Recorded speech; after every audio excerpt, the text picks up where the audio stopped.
Hello বন্ধুগণ, আমি সাধনা। নতুন একটা ঝাঁকানাকা রেসিপিতে তোমাদের সবাইকে স্বাগত জানাই। আজকে আমি তোমাদের সাথে চালের গুঁড়ো, আলু আর কড়াইশুঁটি দিয়ে ভীষণ মুচমুচে আর খাস্তা একটা রেসিপি শেয়ার করব। এটা তোমরা সকালে ব্রেকফাস্ট কিংবা সন্ধ্যাবেলা জলখাবারে খুব সহজে বানিয়ে নিতে পারবে। ভীষণ মুচমুচে আর খাস্তা তৈরি হয়, খেতেও দারুণ টেস্টি হয়।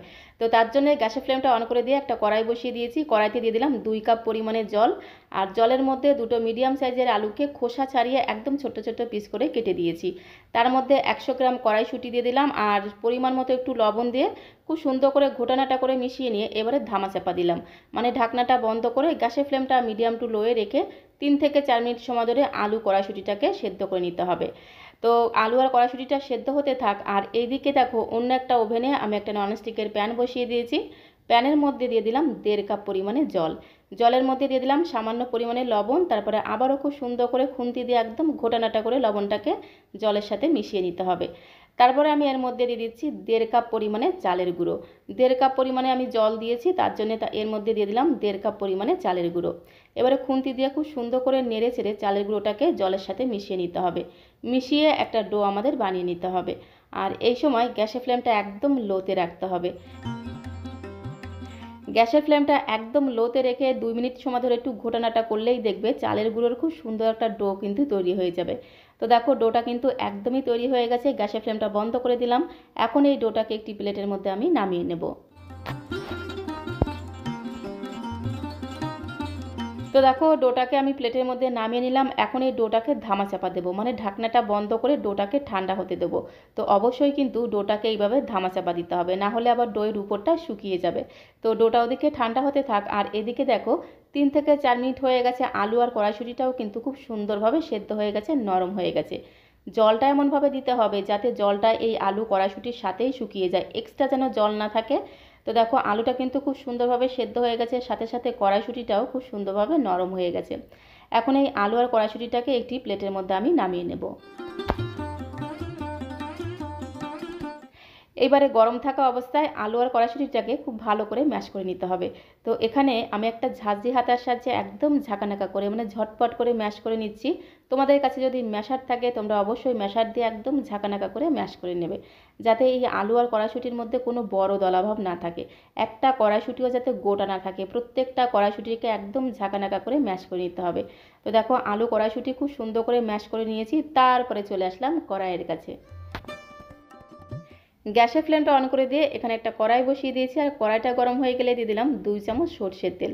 তেলটাকে খুব সুন্দর করে একদম ঘোটানাটা করে কড়াইয়ের গায়ে লাগিয়ে নিতে হবে। তেলটা যখন খুব ভালো মতো গরম হয়ে যাবে, তেলের মধ্যে দিয়ে দিলাম 1/2 চামচ গোটা জিরে ফোড়ন, আর আমি এর মধ্যে ফোড়নে দেবো 1/2 চামচ মৌরি ফোড়ন। একটু মৌরি ফোড়ন দিলে খুব সুন্দর টেস্ট হবে, সাথে সাথে ফ্লেভারটাও কিন্তু দুর্দান্ত হবে। 2 থেকে 3 চিমটির মতো দিয়ে দিলাম হিং ফোড়ন। এখন আমি এর মধ্যে দিয়ে দেবো 3 থেকে 4টে কাঁচা পাকা লঙ্কা কুচি। 3 থেকে 4টে কাঁচা লঙ্কাকে একদম ঝিরিমিরি করে কুচিয়ে রেখেছিলাম। তো ঝিরিমিরি কাঁচা লঙ্কাগুলো দিয়ে একটু নেড়েচেড়ে মিশিয়ে নিয়ে এর মধ্যে আমি দেবো আদা বাটা। 1 চামচ দিয়ে দিলাম আদা বাটা। আদাটাকে একদম মিহি করে বেটে রেখেছিলাম। তো 1 চামচ আদা বাটা দিয়ে একটু নেড়েচেড়ে আদাটাকে ভেজে নিতে হবে, যতক্ষণ না এই আদার কাঁচা গন্ধটা চলে যাচ্ছে। মিনিট খানেক সময় ধরে আদাটাকে খুব ভালো করে ভেজে নিয়েছি। আদার মধ্যে কোনো রকম কাঁচা গন্ধ নেই, খুব সুন্দর একটা ভাজা ঘ্রাণ বেরোচ্ছে। তখন আমি এর মধ্যে আলু আর কড়াইশুঁটি ম্যাশ করে রেখেছিলাম সেটা দিয়ে দিলাম। তারপর আবার খুব ভালো করে নেড়েচেড়ে মশলার সাথে মিশিয়ে নেব। আলু আর কড়াইশুঁটিটা মেশাতে মেশাতে একটু খেয়াল রাখতে হবে যাতে আলুর মধ্যে কোনো রকম বড় দলাভাব না থাকে, আর কোনো কড়াইশুঁটি যাতে গোটা না থাকে, এটা কিন্তু অবশ্যই খেয়াল রাখতে হবে। তারপরে আলু আর কড়াইশুঁটিটাকে মশলার সাথে খুব সুন্দর করে একদম ঘোটানাটা করে, মানে নেড়েচেড়ে মিশিয়ে নিয়েছি। তারপরে আমি এর মধ্যে দিলাম পরিমাণ মতো হলুদের গুঁড়ো, আর দিয়ে দিলাম স্বাদ মতো চিনি। চিনিটা কিন্তু অবশ্যই দিতে হবে, চিনি দিলে এই পুরের টেস্ট জাস্ট দ্বিগুণ বেড়ে যাবে। এই সময় আমি কোনো রকম লবণ দিলাম না, কারণ সেদ্ধ করার সময়, মানে আলু আর কড়াইশুঁটি সেদ্ধ করার সময় আমি লবণ দিয়ে সেদ্ধ করেছিলাম। তো একটু টেস্ট করে দেখলাম লবণ দিতে লাগবে না। তোমাদের যদি মনে হয় যে লবণ দিতে লাগবে, তাহলে তোমরা অবশ্যই এই সময় একটু চেক করে দিয়ে লবণটা স্বাদ মতো দিয়ে দেবে। তো দেখো খুব সুন্দর করে 2 থেকে 3 মিনিট সময় ধরে আমি আলু আর কড়াইশুঁটিটাকে খুব ভালো করে ভেজে নিয়েছি। নামানোর আগে আমি এর মধ্যে দিয়ে দিলাম সামান্য পরিমাণে, মানে 1 চামচের 3 ভাগের 1 ভাগ আমচুর পাউডার। সামান্য পরিমাণে একটু গরম মশলার গুঁড়ো দিয়ে দিলাম, আর দিয়ে দিলাম বেশ কিছুটা ফ্রেশ ধনেপাতা কুচি। তারপরে আবারও খুব ভালো করে মিশিয়ে নেব। একটু সামান্য পরিমাণে আমচুর পাউডার দিয়ে দিলাম, তাহলে এই পুরটা বেশ একটু চটপটা স্বাদ আসবে। তো তোমাদের কাছে যদি আমচুর পাউডার না থাকে তোমরা আমচুর পাউডারের বদলে একটু চাট মশলাও দিয়ে দিতে পারো। আর একদম অল্প পরিমাণে গরম মশলা দিতে হবে, কারণ এর মধ্যে হিং ফোড়ন দিয়েছি, মৌরি ফোড়ন দিয়েছি, গোটা জিরে ফোড়ন দিয়েছি, তারও কিন্তু একটা আলাদা টেস্ট আছে, আলাদা একটা ফ্লেভার আছে। তাই গরম মশলার গুঁড়োটা কিন্তু একদম অল্প পরিমাণে দিতে হবে। তো দেখো খুব সুন্দর করে আলু কড়াইশুঁটির পুরটা কিন্তু একদমই রেডি হয়ে গেছে। এবার একটি প্লেটের মধ্যে আমি নামিয়ে নেব। তো বন্ধুগণ, আজকের রেসিপিটি ভালো লাগলে প্লিজ একটা লাইক করে দিও, আর বেশি ভালো লাগলে একটু বন্ধুবান্ধবদের সঙ্গে শেয়ার করে দেওয়ার অনুরোধ রইল। নতুন বন্ধু হয়ে থাকলে অবশ্যই চ্যানেলটিকে সাবস্ক্রাইব করে দেওয়ার অনুরোধ রইল। আর পাশে থাকা বেল বাটনটি অবশ্যই প্রেস করে রেখো, তাহলে যখন এরকম সুন্দর সুন্দর নতুন নতুন রেসিপি আপলোড করব সঙ্গে সঙ্গে নোটিফিকেশন আগে তোমার কাছে পৌঁছে যাবে। তো আলু আর কড়াইশুঁটির পুরটা ওদিকে ঠান্ডা হতে থাক, আর এদিকে দেখো যে চালের গুঁড়োর ডোটা তৈরি করে রেখেছিলাম সেটাও কিন্তু বেশ অনেকটাই ঠান্ডা হয়ে গেছে।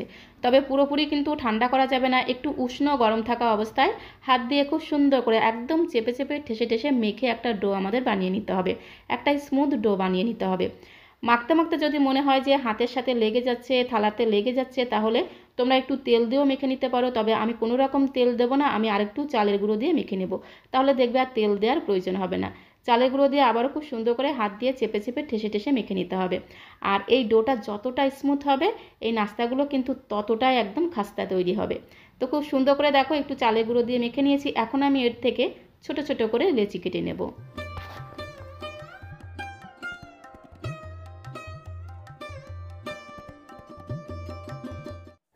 তো দেখো ডো থেকে বেশ অনেকগুলো লেচি আমি কেটে নিয়েছি, আর এই লেচিগুলোকে খুব বেশি বড় করব না, একটু ছোট ছোট করে তৈরি করব। আমরা লুচি বানানোর সময় যেরকমভাবে লেচিগুলোকে বানাই ঠিক সেই রকম করে ছোট্ট ছোট করে লেচিগুলোকে বানিয়ে নেব। তারপরে আবার দু হাতের তালুতে রেখে এইরকম একটু গোল বলের মতো তৈরি করে নেব, তাহলে কচুরিগুলো একদম গোল গোল তৈরি হবে। আর এদিকে আলু কড়াইশুঁটির পুরটাও কিন্তু খুব ভালোভাবে ঠান্ডা হয়ে গেছে। এখন একটা করে লেচি হাতের মধ্যে নিয়ে এইরকম একটা বাটির মতো শেপ তৈরি করে নেব। বাটি বা টুপি যেটাই বলো না কেন এইভাবে একদম ঝাঁকানাকা করে মানে ঝটপট করে একটা বাটির মতো শেপ আমাদের তৈরি করে নিতে হবে। এবারে পরিমাণ মতো আলু কড়াইশুঁটির পুর বাটির মধ্যে দিয়ে দেব, তারপরে হাত দিয়ে খুব সুন্দর করে চেপে চেপে ঠেসে ঠেসে মুখটাকে আটকে দেবো।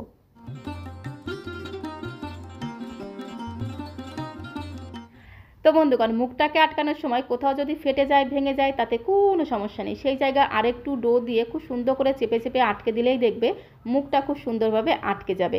আর এটা যেহেতু চালের গুঁড়োর ডো, এই ডোটা ভীষণ আঠালো হয় আর একদম স্মুথ তৈরি হয়। তো দেখো পরিমাণ মতো পুর দিয়ে লেচিটাকে আরও একবার এইভাবে গোল করে নিতে হবে, তারপরে দু হাতের তালুতে রেখে এভাবে একটু চেপে চেপে চ্যাপটা করে নিতে হবে। এই কচুরিগুলো তৈরি করতে কোনো রকম বেলাবেলির ঝামেলা নেই, শুধুমাত্র এইভাবে হাতের তালুতে রেখে একটু হালকা করে প্রেস করলেই দেখবে চ্যাপটা একটা কচুরি কিন্তু তৈরি হয়ে যাবে। তো এইভাবে প্রত্যেকটা কচুরি আমি তৈরি করে নেব। ঠিক একই রকমভাবে আরও একটা কচুরি তোমাদের তৈরি করে দেখাচ্ছি। একটা করে লেচি নিয়ে এইরকম একটা বাটির মতো অথবা একটা টুপির মতো শেপ তৈরি করে নিতে হবে, তার মধ্যে পরিমাণ মতো টেস্টি টেস্টি আলু আর কড়াইশুঁটির পুরটা দিয়ে দিতে হবে। এবারে একদম ঝাঁকানাকা করে মানে ঝটপট করে এইভাবে মুখটাকে আটকে দিতে হবে। আটকানোর সময় কোথাও ফেটে গেলে, ভেঙে গেলে কোনো সমস্যা নেই, সেখানে একটু ডো দিয়ে জোড়া লাগিয়ে দিলেই দেখবে মুখটা খুব সুন্দরভাবে আটকে যাবে। তারপরে আরও একবার হাতের তালুতে রেখে একটু গোল করে নেব, তারপরে লেচিটাকে আলতো হাতে এইভাবে চেপে চেপে চ্যাপটা করে নেব। কোনো রকম বেলাবেলির ঝামেলা নাই, একদম ঝাঁকানাকা করে প্রত্যেকটা কচুরি কিন্তু তৈরি হয়ে যাবে। তো এইভাবে প্রত্যেকটা কচুরি আমি তৈরি করে নেব। আর এটা যেহেতু চালের গুঁড়ো দিয়ে তৈরি, ভীষণ মুচমুচার খাস্তা তৈরি হবে।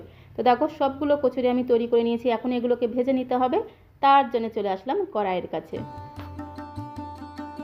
গ্যাসের ফ্লেমটা অন করে দিয়ে এখানে একটা লোহার কড়াইতে আমি বেশ কিছুটা সাদা তেল গরম হতে বসিয়ে দিয়েছিলাম।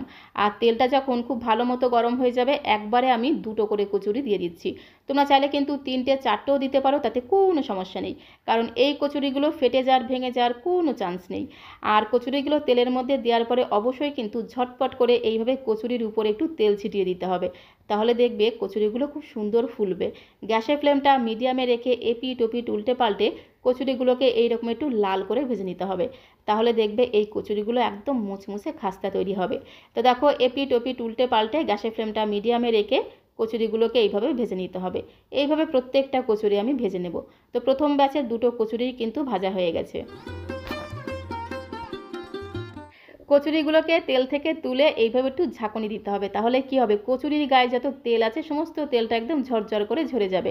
তারপরে কচুরিগুলোকে একটি পাত্রের মধ্যে রেখে দিতে হবে। ঠিক একই রকমভাবে আরও দুটো কচুরি আমি ভেজে নিচ্ছি। গ্যাসের ফ্লেমটা মিডিয়ামে রেখে দুটো করে কচুরি আমি কড়াইতে দিয়ে দেবো। আর ঝটপট করে এইভাবে একটু কচুরির গায়ে এইভাবে একটু তেল ছিটিয়ে দিতে হবে খুন্তি দিয়ে, তাহলে দেখবে কচুরিগুলো খুব সুন্দর ফুলবে। আর এইভাবে একটু লাল করে ভেজে নিতে হবে, তাহলে এই কচুরিগুলো একদম মুচমুচে খাস্তা তৈরি হবে। তো দেখো এইভাবে বেশ অনেকগুলো কচুরি আমি ভেজে নিয়েছি।